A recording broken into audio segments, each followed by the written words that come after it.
Bom dia, meus irmãos. Boa manhã, continuo para todos vocês. Eu vim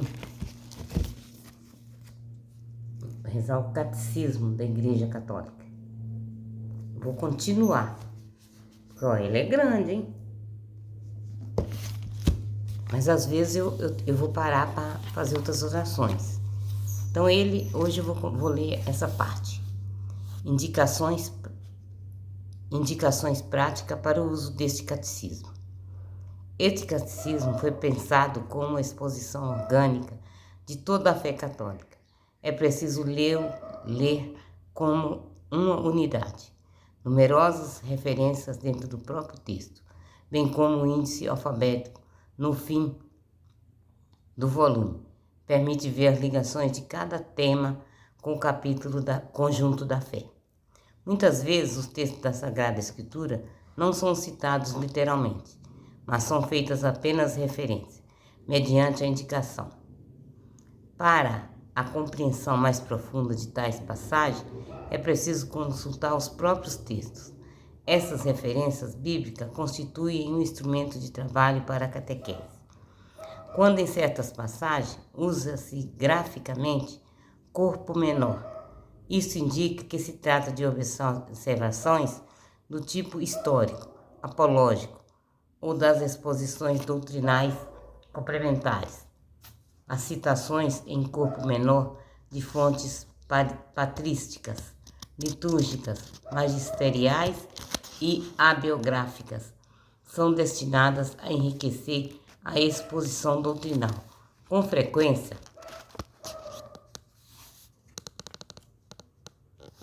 esses textos foram escolhidos para isso, diretamente catequético. No final de cada unidade temática, uma série de textos breves apresenta de modo resumido o essencial do ensinamento. Esses resumos têm por objetivo oferecer formas breves e memoráveis à catequese local. As adaptações necessárias. Nesse catecismo, a ênfase é posta na oposição doutrinal. Quer ele ajudar a aprofundar o conhecimento da fé. Por isso mesmo, está orientando para o amadurecimento desta fé, para ser enraizado na vida e na irradiação do testemunho. Por sua própria finalidade, este catecismo não se propõe realizar adaptações da exposição e dos métodos catequéticos, exigidos pelas diferenças da cultura, idade, maturidade espiritual, situações sociais e eclesiais daqueles a quem a catequese é dirigida. Tais indispensáveis adaptações cabem ao catecismo próprio e ainda mais ao que ministram instruções aos fiéis. Aquele que ensina deve fazer tudo para todos, a fim de conquistar todos para Jesus. Particularmente, não imagine ele que lhe é confiado um único tipo de alma e que, consequentemente, lhe é permitido ensinar e formar grupo de igual a todos fiéis e a verdadeira piedade, com um só e mesmo método, sempre igual. Saiba que alguns são em Jesus Cristo como criancinhas recém-nascidas, outros como adolescentes, ainda outros como estando na posse de todas as suas forças. É necessário considerar com diligência que uns têm necessidade de leite, o outro de alimento sólido. O apóstolo indicou indicou tal dever, ou seja, aqueles que são chamados de ministério da pregação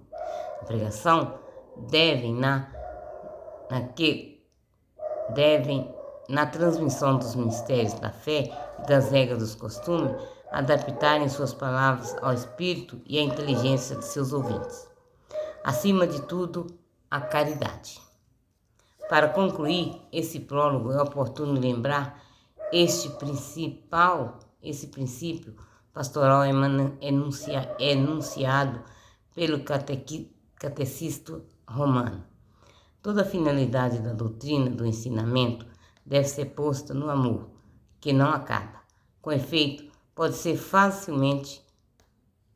facilmente expor aquilo em que é preciso crer, esperar ou fazer, mas sobretudo é preciso em que tudo é preciso crer, esperar ou fazer, mas sobretudo é preciso fazer para sempre com que apareça o amor de Nosso Senhor, para que cada um compreenda que cada ato de virtude perfeitamente cristão não é em outra origem, senão o amor, nem por fim, senão o amor. Eu vou começar a primeira parte, que é a profissão de fé. Primeira seção, eu creio, nós cremos. Quando professamos nossa fé, começamos a dizer, eu creio ou nós cremos. Por isso, antes de expor a fé da igreja, tal como é confessada no credo, celebrada na liturgia, vivida na prática dos mandamentos e na oração, nos perguntamos o que significa crer. A fé é a resposta do homem a Deus, que se revela e a ele se doa, trazendo ao mesmo tempo uma luz superabundante ao homem em busca do sentido último de sua vida.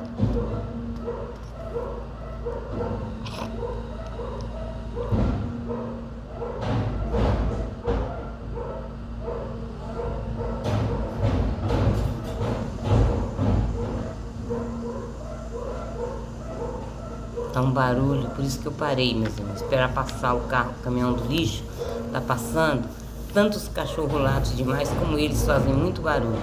Então, para não estragar a leitura que eu tô fazendo, eu parei um pouquinho.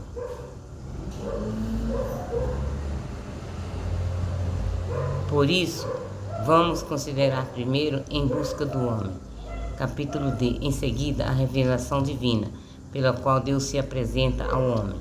Logo depois, a resposta da fé. O homem é capaz de Deus. O homem é capaz de Deus. O desejo de Deus. O desejo de Deus está escrito no coração do homem, visto que o homem é criado por Deus e para Deus. Deus não cessa de atrair o homem a si e somente em Deus o homem há de encontrar a verdade e a felicidade que não cessa de procurar. O aspecto mais sublime da dignidade humana está nessa devoção do homem à comunhão com Deus. Este convite que Deus dirige ao homem de dialogar com ele começa com a existência humana, pois se o homem existe é porque Deus o criou por amor e por amor não cessa de dar-lhe o ser. O homem só viverá plenamente segundo a verdade, se conhecer livremente esse amor e se entregar ao seu Criador. Essa história é até os dias de hoje, os homens têm expressado sua busca de Deus de múltiplas maneiras, por meio de suas crenças e de seus comportamentos religiosos, orações, sacrifício, culto, meditações, etc. Apesar das ambiguidades que podem comportar essas formas de expressão, são tão universais que o homem pode ser chamado de um ser religioso. De um só homem, ele, Deus, fez toda a espécie humana para habitar sobre a face da terra, tendo estabelecido o ritmo dos tempos e os limites de sua habitação. Assim fez para que buscar tempos e os limites de sua habitação. Assim fez para buscar sem tempos, assim fez para buscas. Busca sem a Deus e talvez as apalpadelas e encontrasse a Ele que, na sua realidade, não está longe de cada um de nós, pois nele vivemos no momento e existimos. No entanto, essa união íntima e vital com Deus pode ser esquecida, ignorada e até rejeitada explicitamente pelo homem. Tais atitudes podem ser origem muito diversas: a revolta contra o mal do mundo, a ignorância e as indiferenças religiosas, as preocupações com as coisas do mundo e com as riquezas, o mau exemplo dos crentes, as correntes do pensamento hostis, a religião, a atitude do homem pecador, por medo, esconde-se na presença de Deus.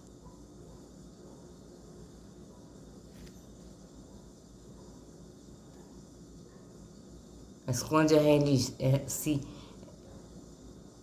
o homem pecador, que por medo esconde-se a religião, a atitude do homem pecador, que, por exemplo, esconde-se na presença de Deus e foge diante do seu chamado. Alegrem-se o coração dos que buscam o Senhor. Se o homem pode esquecer ou rejeitar Deus, este, da sua parte, não cessa de chamar todo homem a procurá-lo, para que vive e encontre a felicidade, em busca, porém, do homem todo o esforço de sua inteligência e retidão de sua vontade. Um esforço, um coração reto e também testemunho de outros que ensinam a procurar Deus. Vós sois grande e altamente digno de louvor. Grande é o vosso poder, a vossa sabedoria não tem medida. O homem, pequena parcela de sua criação, pretende louvar-vos. Precisamente o homem que, revestido de sua condição mortal, fez em si o testemunho de seu pecado, de que resistis aos soberbos, a despeito de tudo. O homem, pequena parcela de vossa criação, quer louvar-vos. Vós mesmos instigais a isso, fazendo com que ele encontre suas delícias no vosso louvor, porque nos fizestes para vós, e o nosso coração não descansa enquanto não repousares em vós. Eu vou parar, meus irmãos. Mais tarde eu volto. Mas agora é hora de parar. Bom dia, boa manhã a todos ainda. Boa manhã, porque eu acordo muito cedo, então é boa manhã ainda. Mas eu volto daqui a pouco.